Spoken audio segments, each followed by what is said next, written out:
Hello, everyone. It is Reverend Dr. Katie. I hope everyone is doing amazing, amazing, amazing.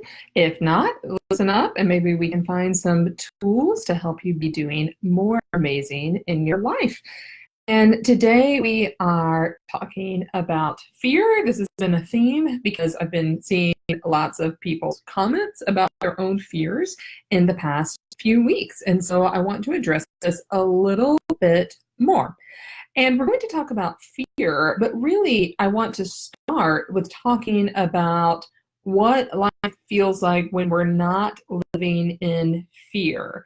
And just because we're not living in fear doesn't mean we don't have things that make us go, maybe I am a little bit scared, or we have to acknowledge our fears. And so I am not suggesting that when you live a life without fear, that you never are afraid of anything again. What I am suggesting is that you can have tools to be able to address those fears and not live from a place that's louder than any other voice. And so how do we know when we're not living in fear? Let me read what Paul has to say in Galatians. And this is from Galatians 5, verses 22 and 23. And he's talking about the fruit of the Spirit. The fruit of the Spirit is love, joy, peace, patience, kindness, generosity, faithfulness, gentleness, and self-control. There is no law against such things. So when we are living a life fully resonant with the Spirit, with our higher selves, with everything that God has to offer us, then those are the things that come to the forefront the most, not the fear and anxiety that can kind of plague us. And when we experience only fear and anxiety and we let them live in this kind of low grade hum in our spirits and in our lives, then we won't see these fruits of the Spirit as readily as we do when we're living from a place of abundance and of connection with the Spirit. When we're doing that, we will start to see in our lives this love, joy, peace, patience, kindness, generosity, faithfulness, gentleness, and self-control. And that doesn't mean that other things in life are happening. It doesn't mean that life is perfect. It means that our go-to is this, the love, joy, peace, not fear and anxiety and anger and that kind of low grade hum, like a motor running all the time that's always telling us that voice, you can't do this, or you should be scared of this, or if only you had done something earlier in your life, if only you had explored those things, then this wouldn't be happening, right? All those voices start to disappear. So let's back up and talk about what prevents us from living life in the Spirit. One of the things that prevents us is, of course, fear. And so fear can inhibit us from having all of these fruits of the Spirit to the fullest capacity. And, when Paul writes this, he wants his congregation members, he wants all these churches that are spread across Roman Empire to experience the fruits of the Spirit. And I believe that God wants you to do that too. And if you're watching this, you're watching it because you're interested in metaphysics, right? And so you are curious, that's something that you're curious about that can be part of your life that you can explore and help you get your fruits of the Spirit. But when we're fearful, and especially when we're fearful of exploring our spiritual gifts, our spiritual lives kind of start to turn into dry wells and we get smaller instead of expanding. And we may start to feel like we're in spiritual shutdown mode instead of spiritual expansion and spiritual joyful living. Life in the Spirit should yield these fruits. So if you are at a place in your own life where you're not experiencing joy and love and peace, no matter what the outside circumstances are, going to repeat that. If you are at a place in your life where you're not experiencing joy, love, and peace, no matter what the outside circumstances are, those should not determine our inward feelings of living life in the Spirit. Then it might be time to start looking at practices that can support your life in the Spirit. You probably have some of those practices from your church life, from being a Christian already, but it's time to add to them if you don't have additional tools, right? And that's what I'm here for. So I also want to be really clear.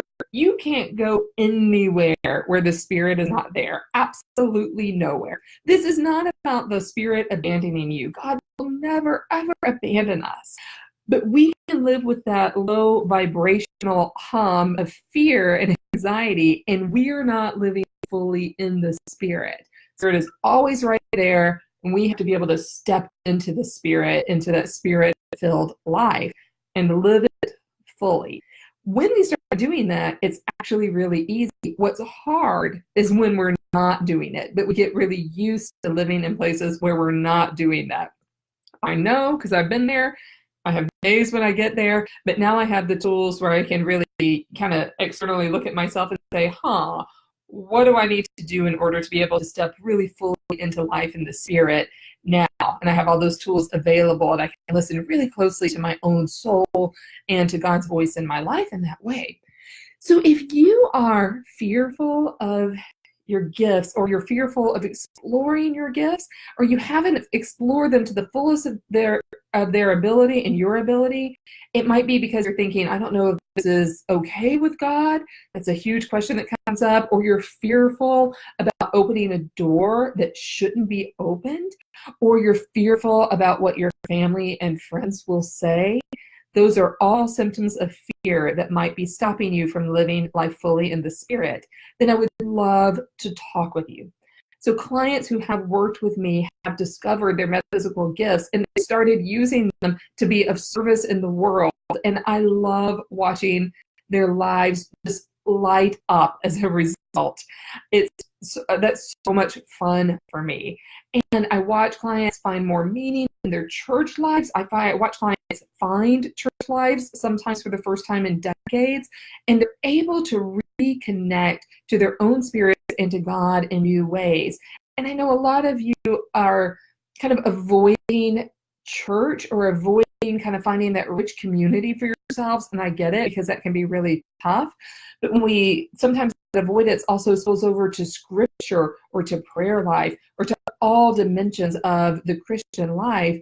We find ourselves not walking in resonance with Spirit and with Christ in the ways that we really want to, and we want to be able to have that connection again.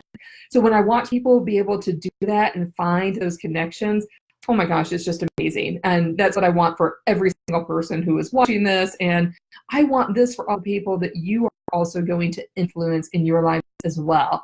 That's that ripple effect. And I want everyone to be part of that in their own way. And I want us to do that really knowledgeably and really safely and with confidence and no fear. So your fear will stay there. And if you don't address it, it's probably just sort of like whittling away your spirit, kind of making your spirit smaller and smaller. And that's not good. Jesus, by his example, called us to be courageous. Jesus calls us to go and be his disciples, even to the ends of the earth. And that's risky. And so because it is risky, and I mean risky in a really good way, right? That's something that every Christian is called to do, but we can't do it from a place of fear. If we do it from a place of fear, we're going to stay stuck. We won't do it at all.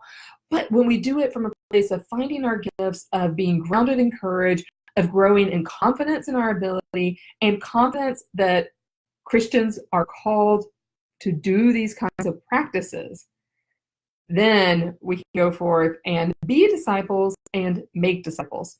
So once you start this journey, your metaphysical awareness can grow, and you'll become more and more sensitive. You'll become more and more courageous.